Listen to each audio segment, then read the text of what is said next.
मेरा प्यारे बच्चों, आज मैं बात कर रहा हूँ आईआईटी एडवांस का क्वेश्चन है जो कि बहुत पुराना क्वेश्चन है लेकिन काफ़ी कंसेप्चुअल है। सर्कुलर मोशन से ये क्वेश्चन लिया गया है और आपको फोर्स कैलकुलेट करना है। फोर्स जो आप कैलकुलेट करेंगे वो सेंट्रीफ्यूगल फोर्स के हेल्प से करेंगे। पहले तो आप सवाल समझें, सवाल क्या है। A tube of length capital L, एक ट्यूब है जिसका लेंथ जो है capital L, is filled completely with an incompressible liquid of mass capital M. जो मास है लिक्विड का वो कैपिटल एम है और इनकम्प्रेसिबल है। इनकम्प्रेसिबल का मतलब है कि आप उसको कंप्रेस नहीं कर सकते, जैसा है जिस शेप में है वैसे ही उसी शेप में वो रहेगा। And closed at both ends, दोनों तरफ से क्या है, closed. The tube is then rotated in a horizontal plane about one of its ends with a uniform angular velocity omega. Then force exerted by the liquid at the other end is, मतलब कि other and पे liquid कितना force exert कर रहा है। Solution में अगर हम डायग्राम आपको इस तरह से बनाएं, डायग्राम जैसे कि ये हो गया एक्सिस ऑफ रोटेशन और यहाँ से इस तरह से एक ट्यूब है और इसमें क्या है, लिक्विड भरा हुआ है। इसकी जो लंबाई है प्यारे बच्चों वो क्या है, एल है और ये कैसे मूव कर रहा है, ओमेगा से रोटेट कर रहा है। और इसकी टोटल जो मास है, टोटल मास वो कितनी है, कैपिटल एम। तो कह रहा है कि इस एंड पर कितना फोर्स एग्जर्ट कर रहा है। क्लियर है, इस एंड पर। तो सबसे पहली बात ये है कि ये तो कोई पॉइंट मास है नहीं कि आप इसमें एक फोर्स लगा दीजिएगा और बताइएगा कि F is equal to M omega square L कर सकते हैं, लेकिन ये यूनिफॉर्मली मास डिस्ट्रीब्यूटेड है।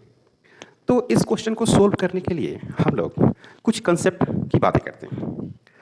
इसमें कंसेप्ट ये है कि हम क्या करते हैं कि यहाँ पे एक एक्स डिस्टेंस पर dx लेंथ का एक स्मॉल एलिमेंट्री पार्ट कंसीडर करते हैं और इस एलिमेंट्री पार्ट का जो मास है वो dm है। क्लियर? तो आपको ये समझ में आ गई कि अगर कोई m मास का पार्टिकल है, मतलब कि यहाँ पर dm मास का कोई पार्टिकल है और ओमेगा से रोटेट कर रही है और वो x डिस्टेंस पर है, तो आप एक फोर्स का फॉर्मूला लिखते थे ऐसे, याद करिए, F is equal to M omega square into R. तो इसी तरह से यहाँ पर क्या लिखेंगे, df लिखेंगे। क्या लिखेंगे बच्चों, df, मतलब स्मॉल मास है तो उसके चलते स्मॉल फोर्स। और यहाँ पर क्या हो गया प्यारे बच्चों, dm omega square into radius क्या हो गया, x, इसे x रेडियस r है, ये x। ये समझ में आया आपको? ओके। तो अब हमको क्या करना है कि dm कैलकुलेट करना है। dm आप काफ़ी आसानी से कैलकुलेट कर सकते हैं क्योंकि टोटल लेंथ दिया हुआ है और टोटल मास दिया हुआ है। तो dm आप लॉजिकली कैलकुलेट करेंगे। कैसे कैलकुलेट करेंगे, एल लेंथ में m मास है तो प्यारे बच्चों यूनिट लेंथ में कितनी मास होगी, capital M divide by L. तो अब सवाल ये है कि एल लेंथ में m है, यूनिट लेंथ में m डिवाइड बाई एल है, तो प्यारे बच्चों dx लेंथ में कितना होगा, m और divide by L into D x. अब इस dx में आप dm मास कंसीडर किए हो तो आप लिख सकते हो now dm equal to m divide by L dx, और इसको आप मान लो इक्वेशन नंबर फर्स्ट। तो फ्रॉम फर्स्ट प्यारे बच्चों, फ्रॉम फर्स्ट से df is equal to dm m divide by L dx omega square into x. प्यारे बच्चों mass, length and omega are constant. Omega always constant quantity and mass L constant. तो variable क्या हो गई, x. X यहाँ से लेकर और यहाँ तक वेरी करेगी, मतलब कि यहाँ पे एक्स 0 है और यहाँ पर एक्स एल है। Good out. तो आप क्या करोगे, इसको इंटीग्रेशन करेंगे। तो इंटीग्रेशन करेंगे तो df प्यारे बच्चों df equal to m divide by L into omega square X dx। अब प्यारे बच्चों यहाँ पे x इज इक्वल टू क्या है, 0। तो फोर्स कितना होगा, 0। कोई मास ही नहीं है, कोई लेंथ ही नहीं है। तो जब तक मास नहीं होगा और लेंथ नहीं होगा तब तक क्या कोई फोर्स होगी, नहीं होगी। अब यहाँ पे हो गई क्या, l, तो यहाँ पर क्या हो गई, f। इंटीग्रेशन है, सिंपल इंटीग्रेशन।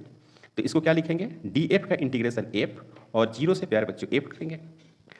ओके, फिर लिखेंगे m omega square divide by L. इसको क्या इंटीग्रेशन करेंगे, X square divide by 2 0 L F minus zero M omega square L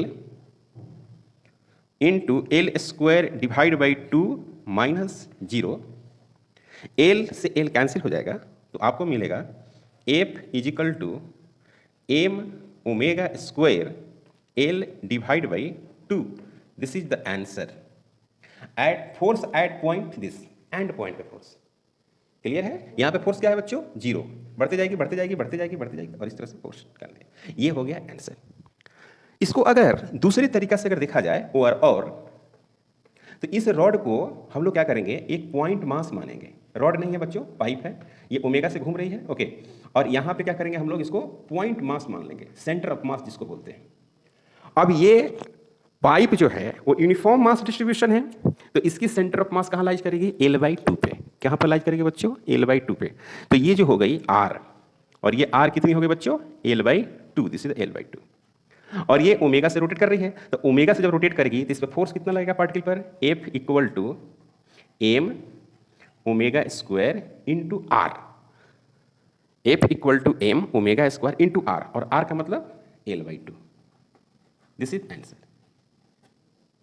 okay. तो this is the answer, this is और this is similar. ये question जो है, इस टाइप का जो क्वेश्चन है आप देखे होंगे नीट में नहीं पूछता है, कभी कभी जेईई मेन में पूछता है। इसलिए ये क्वेश्चन जो है इंटीग्रेशन को यूज करके बनाई जाती है जनरली। अब सेंटर ऑफ मास ये यूनिफॉर्म थी तो आपने पॉइंट पर मान लिया कि सेंटर ऑफ मास पॉइंट पर है, पॉइंट पे ही होगी, सेंटर पे। लेकिन ये नॉन यूनिफॉर्म होता, कहीं मोटा होता है कहीं पतला होता, तो फिर ये नहीं होता, यही होता है, इसी से बनता है। तो पुराना क्वेश्चन है, आईआईटी का कंसेप्ट क्लियर करने के लिए ये अच्छा क्वेश्चन है। चैनल पर अगर आप नए हैं तो प्लीज़ सब्सक्राइब करें, शेयर करें। Thank you.